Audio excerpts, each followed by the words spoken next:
Ito ang ating mga ingredients sa ating ginataang alimasag. Ito, alimasag ang binili ko. Tapos, ayan, salt. Ang likot pa. Salt. Ayan. Tapos, paminta, yung coconut milk, at saka ito, kalabasa, bawang, at saka luya, yung ating sitaw, at saka sibuyas. Ayan. Ayan ang ating mga ingredients na aking lulutuin ngayon. Ayan, nahugasan ko na ang alimasag at nilagyan ko na siya ng asin. At ang kalabasa, ayan, nahiwa na siya ng ganyan lang kalalaki. Ayan, okay na yan. Ang sitaw, ayan, pinutol ko na siya. Yung mga dulo, tsaka yung medyo mahaba, ayan, pinutol ko na siya. Tapos, ang luya, hiniwa ko siya ng pahaba. At saka ang sibuyas, at ang bawang, ayan, maliliit siya. Pino ang aking paghiwa sa bawang. Okay. Ready na ang aking mga ingredients. At start na tayo magluto. Ayan, magpainit muna tayo ng oil. Ayan, mantika. Ayan. Ilagay na natin ang bawang.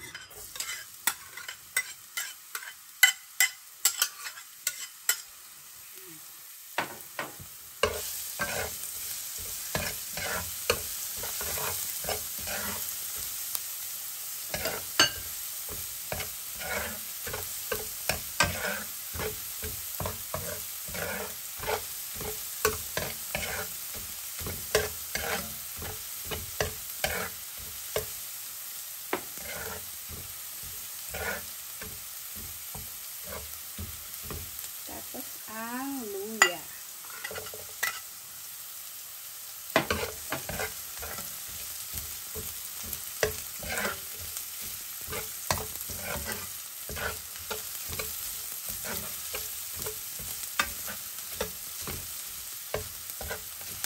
Sunod ang sibuyas.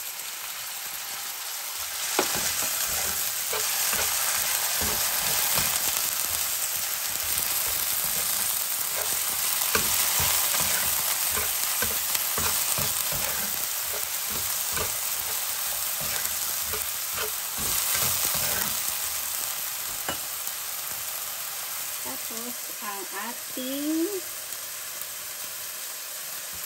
alimasag.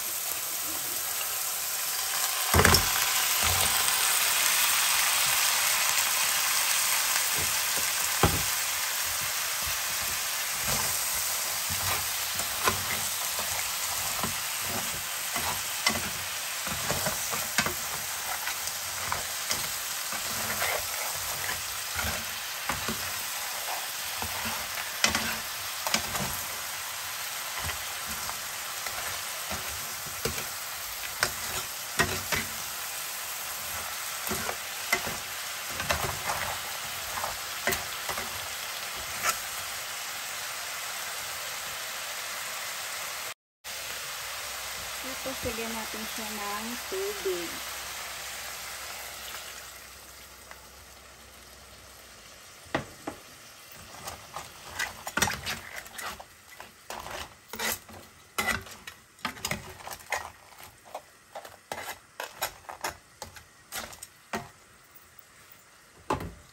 At pagkatapos, takpan natin at pakuluin.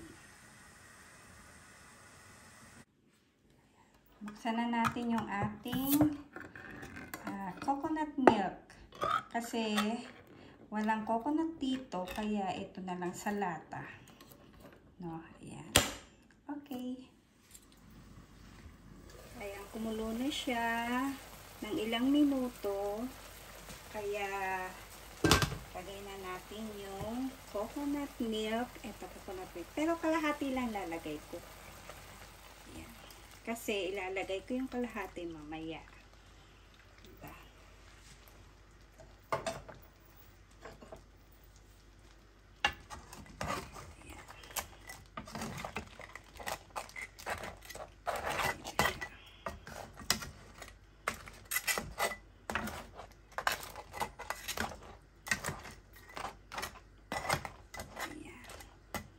Tapos, lagyan natin ng konting tubig. Dagdagan natin yung tubig. Ayan. Ayan. At, haluin ko muna. Ayan siya. Tapos, pakuluin uli natin siya.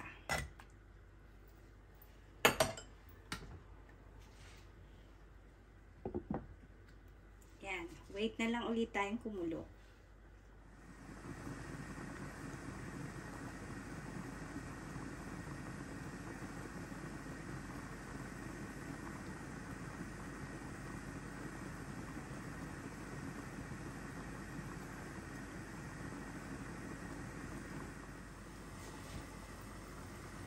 Ayan, kumulo na siya ng ilang minuto.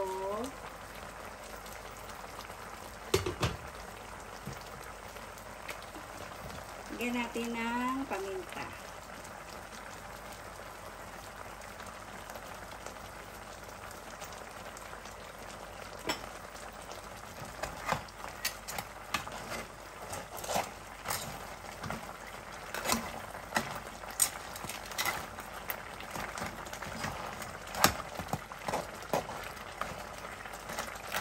Pagkatapos, ilagay na natin yung ating mga gulay.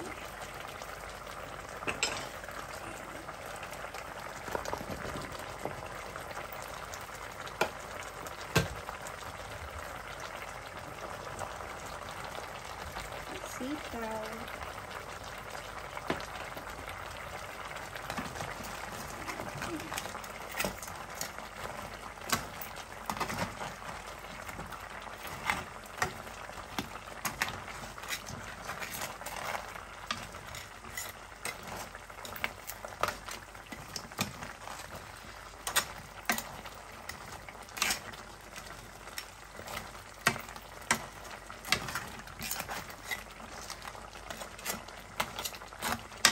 Medyo natuyuan siya kaya lagyan natin ng tubig ulit.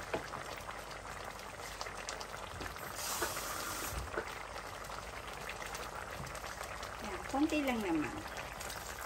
Para hindi lang siya matuyuan.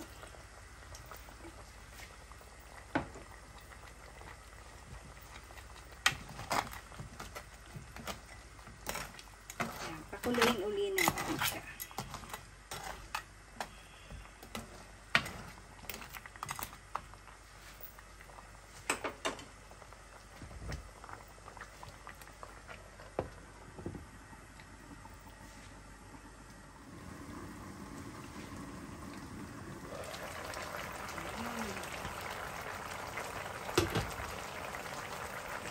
Lagyan natin ng bechin.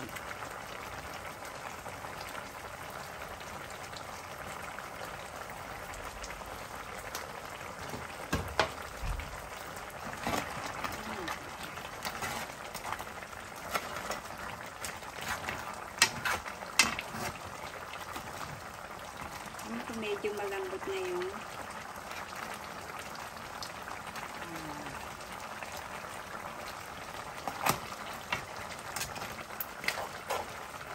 kalabasa, pero medyo matigas pa siya. Kaya palambutin pa natin ng konti. Habang pinapalambot natin, tikman natin kung okay na ang lasa niya.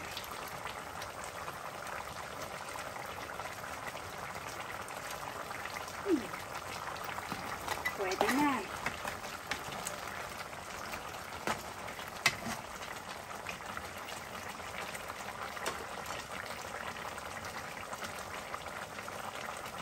Ngayon, ilagay na natin yung natirang coconut milk.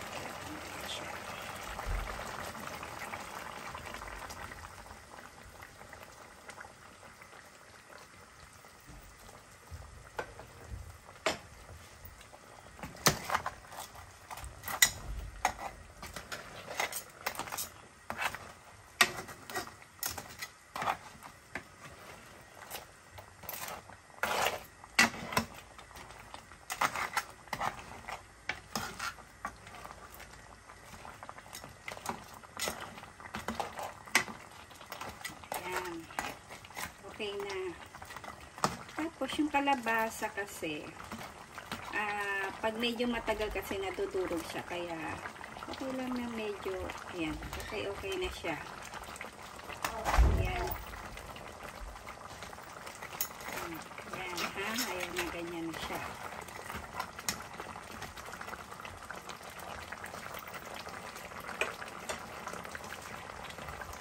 Tapos pakuluin lang natin ng konti.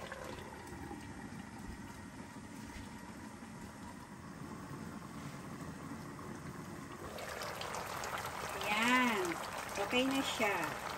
Pwede na siyang ihain. Ihain na natin siya. Ayan na.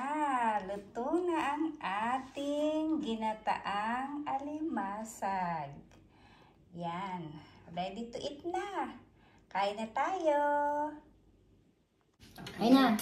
Itadakimasu. Ayan guys, kain na tayo. Tikman natin ang ating alimasag. Ginataang alimasag. Kain na. Fight. Oh, sige, try mo. Anong lasa? Kung okay ba yung aking alimasag, ginatang alimasag. My own version. Okay na okay yan kasi alimasag. Diba? Sige ka. Tayo. Lagyan natin ng kalabasa. And then sabaw. Sabaw. No? Sabaw. Parang mabisa. Parang hindi ko maabasa. Tapos, wait lang.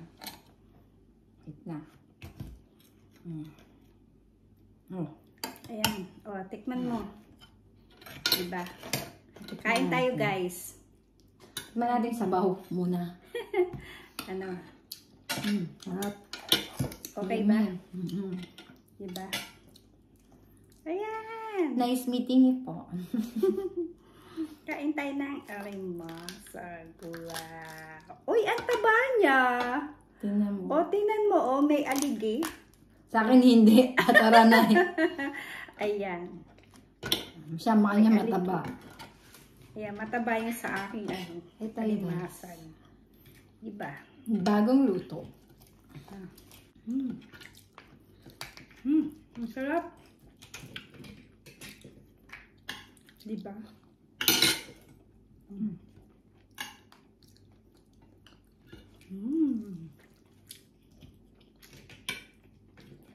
Ayan, hanggang dito na lang guys. Kain na kami. Kain na kayo dyan. Hanggang sa muli. Bye-bye.